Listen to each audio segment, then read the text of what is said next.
Puji Tuhan, Shalom Bapak Ibu Saudara semuanya, bagaimana kabarnya kembali pada hari ini? Apakah kita semuanya sehat?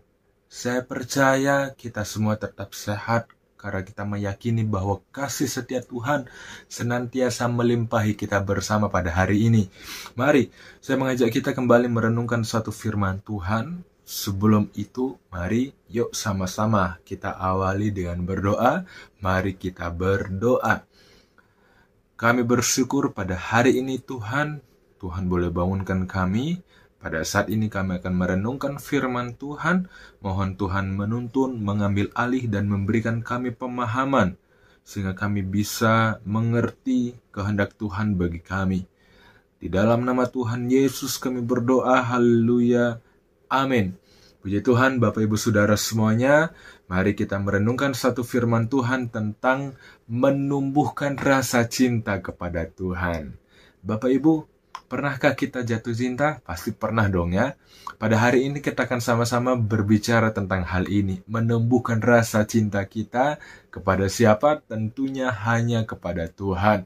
Saya mengajak kita merenungkan firman Tuhan dari kitab Mazmur pasal 116 dari ayat yang pertama sampai ayat yang ke-11.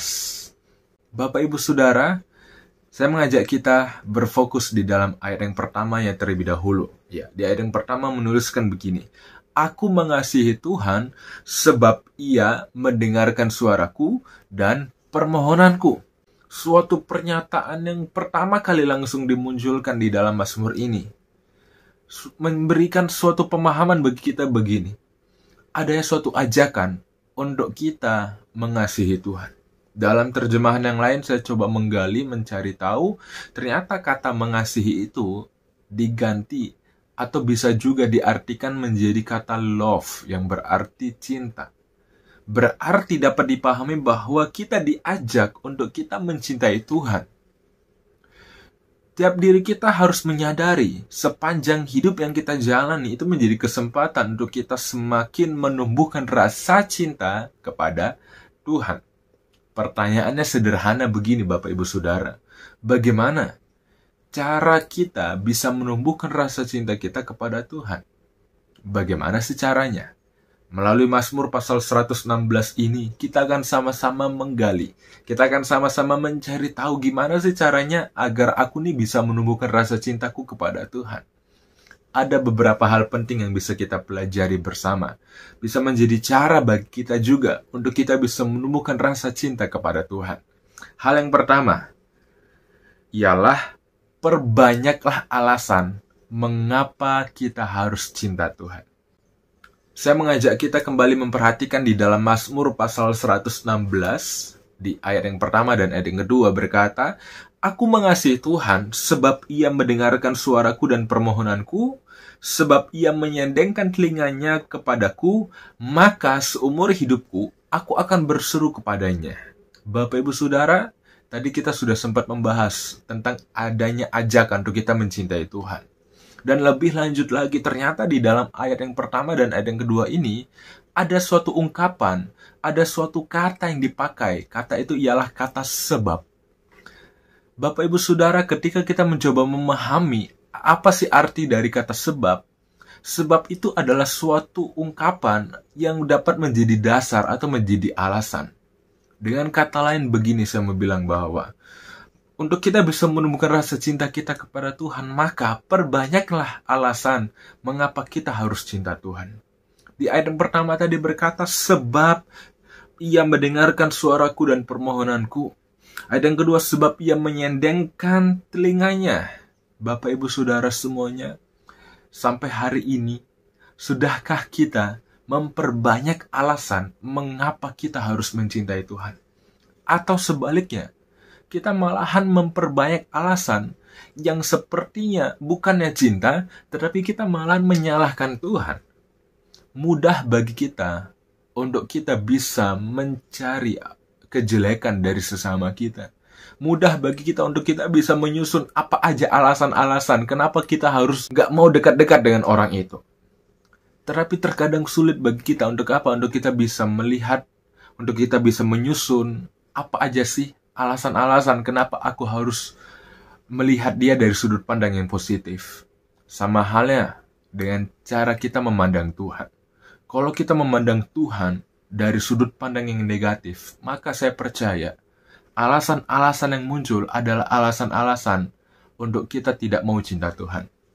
Namun sebaliknya, kalau kita memandang Tuhan itu dari sudut pandang yang positif, maka akan ada banyak alasan untuk kita bisa menumbuhkan rasa cinta kita kepada Tuhan.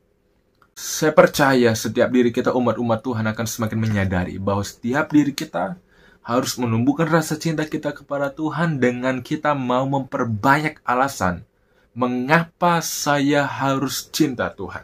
Saya percaya ketika kita menemukan hal-hal ini, menemukan alasan-alasan ini, maka tidak ada alasan untuk kita tidak menumbuhkan rasa cinta kita kepada Tuhan.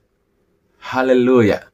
Lebih dalam lagi Bapak Ibu Saudara semuanya, kita akan sama-sama menggali bagaimana cara kita bisa menumbuhkan rasa cinta kita kepada Tuhan. Hal yang kedua Bapak Ibu Saudara semuanya, bagaimana cara kita bisa menumbuhkan rasa cinta kita kepada Tuhan. Saya mengajak kita memperhatikan di dalam Mazmur pasal 116 ayat 5 dan 6 menuliskan, Tuhan adalah pengasih dan adil, Allah kita penyayang.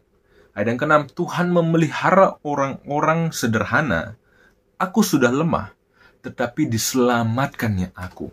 Bapak Ibu Saudara semuanya, dari ayat yang ke-5 dan ayat yang ke-6 ini, kita mendapati suatu pemahaman bahwa cara kita menumbuhkan rasa cinta kita kepada Tuhan ialah dengan kita bisa memandang Tuhan itu sebagai sosok yang sempurna dalam kehidupan kita. Ayat ini menjelaskan ada satu kata yang dipakai ialah adalah.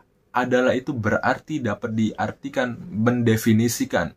Berarti ayat ini mencoba mendefinisikan gimana sih sosok Tuhan, gimana sih kepribadiannya Tuhan, dan gimana sih Tuhan itu dalam kehidupan kita bersama. Ya. Melalui ayat ini mengingatkan kita bahwa Tuhan adalah pribadi yang sangat mengasihi kita. Tuhan adalah pribadi yang sangat menyayangi kita. Dengan kata lain saya mau bilang bahwa Tuhan itu sangat sempurna dalam hidup kita. Karena apa? Karena sebaik-baiknya sesama kita, sesayang-sayangnya sesama kita, mereka itu nggak bisa disandingkan dengan Tuhan. Karena apa? Karena kasih sayang Tuhan itu lebih daripada itu semuanya. Bukti nyatanya ialah pengorbanan yang Dia telah lakukan bagi kita bersama. Ayat ini tadi berkata, diselamatkannya aku. Ini menunjukkan bahwa Tuhan sangat mengasihi kita sehingga Dia rela mengorbankan dirinya, memberikan keselamatan bagi kita bersama. Bapak Ibu Saudara, itu menjadi bukti nyata bahwa Tuhan adalah sosok yang paling sempurna dalam hidup kita. Sehingga memiliki Tuhan itu adalah suatu kebanggaan. Maka, kembali, tidak akan ada alasan untuk kita tidak mencintai Tuhan. Karena Tuhan adalah sosok yang paling sempurna. Tidak ada tuh istilah, kamu terlalu baik bagiku. Tidak. Meskipun kita bilang, Tuhan kamu terlalu baik bagiku. Tapi percayalah, Tuhan akan tetap menyayangi kita. Karena kita adalah orang-orang terfavoritnya Tuhan. Amin. Maka, Bapak Ibu Saudara semuanya, yuk, semakinlah kita tumbuhkan rasa cinta kita kepada Tuhan. Semakinlah kita mencintai Tuhan seumur hidup kita. Amin. Dimanapun dan kapanpun kita berada, banggalah memiliki Tuhan. Jangan pernah malu menyatakan bahwa Tuhan ada dalam hidup kita. Selanjutnya, Bapak Ibu Saudara semuanya, hal yang ketiga, gimana cara kita bisa menumbuhkan rasa cinta kita kepada Tuhan? Saya mengajak kita memperhatikan sekarang di ayat yang ke-11. Ayat yang ke-11 di dalam Mazmur pasal 116, ayat yang ke-11 menuliskan, ialah, aku ini berkata dalam kebingunganku, semua manusia pembohong. Bapak Ibu Saudara, adakah di antara kita yang mungkin kita pernah ditipu oleh sesama kita? Adakah di antara kita yang mungkin kita pernah dihianati oleh sesama kita? Atau adakah di antara kita yang mungkin kita merasa, saya nggak pernah sangka ternyata sesama saya bisa melakukan ini kepada saya. Ayat ini mengingatkan kita bahwa semua manusia itu bukan semuanya, tetapi hampir sebagian besar, dan tidak dapat dipungkiri bahwa tidak ada manusia di dunia ini yang tidak mungkin tidak pernah berbohong. Pasti pernah, sekecil apapun itu. Bapak, Ibu, Saudara semuanya, ayat ini mengingatkan kita bahwa Tuhan itu adalah sosok yang terbaik. Karena apa? Karena Dia tidak pernah berbohong. Karena apa? Karena Dia tidak pernah berdusta. Apa yang Dia nyatakan, Dia lakukan kok. Kalau kita memperhatikan kembali di ayat-ayat atasnya, ada satu kata yang dipakai, yaitu kata telah. Kata telah itu menunjukkan sesuatu hal itu telah terjadi, sudah terjadi. Bapak, Ibu, Saudara, di dalam Mazmur pasal 116 ayat yang ke-7 menuliskan begini: Kembalilah tenang hai jiwaku, sebab Tuhan telah berbuat baik kepadamu. Sebab Tuhan telah. Ini menunjukkan bahwa Tuhan itu sudah melakukan apa? Kebaikan. Dengan kata lain, kebaikan yang dilakukan dalam kehidupan si pemazmur ini itu sungguh nyata terjadi. Dengan kata lain, itu bukan hanya sekedar omongan belaka, itu bukan hanya sekedar katanya orang, tetapi memang benar dilakukan dalam kehidupan pemazmur. Saya percaya dalam kehidupan kita bersama, hal yang sama juga Tuhan lakukan. Apa yang Dia nyatakan, apa yang Dia janjikan, apa yang Dia ungkapkan, Tuhan pasti juga melakukan. Sehingga kita bisa berkata, yes, Tuhan telah melakukan itu bagi kita. Yes, Tuhan telah menunjukkan itu nyata dalam hidup saya. Maka Bapak, Ibu, Saudara, saya mau bilang, biarlah itu menjadi dasar untuk kita bisa bilang, Tuhan adalah sosok yang terbaik dalam hidupku. Karena apa? Karena Dia nggak pernah lalai melakukan apapun dalam hidup tiap diri kita bersama. Amin. Bapak, Ibu, Saudara, melalui hari ini kita belajar bersama tentang menumbuhkan rasa cinta kita kepada Tuhan. Kesimpulan kebenaran firman Tuhan hari ini mengingatkan kita 3 hal. Yang pertama, perbanyaklah alasan mengapa kita harus mencintai Tuhan. Yang kedua, pandanglah Tuhan sebagai sosok yang sempurna. Dan hal yang ketiga, pandanglah Tuhan itu sebagai sosok yang terbaik dalam kehidupan kita. Maka saya percaya, ketika kita melakukan hal ini, maka kita akan bisa menumbuhkan rasa cinta kita kepada Tuhan. Semakin hari akan semakin jatuh cinta kepada Tuhan. Haleluya.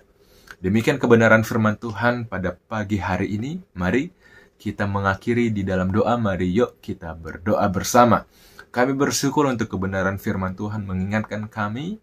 Tanamkan agar tidak berlalu begitu saja, tetapi kami semakin mengerti apa yang menjadi kehendak Tuhan bagi kami. Terima kasih Tuhan, terima kasih. Kami alaskan doa syukur kami. Di dalam nama Tuhan Yesus kami berdoa. Haleluya. Amin. Tuhan Yesus memberkati kita semuanya. Tetap semangat. Tuhan Yesus pasti tolong hari ini. Shalom.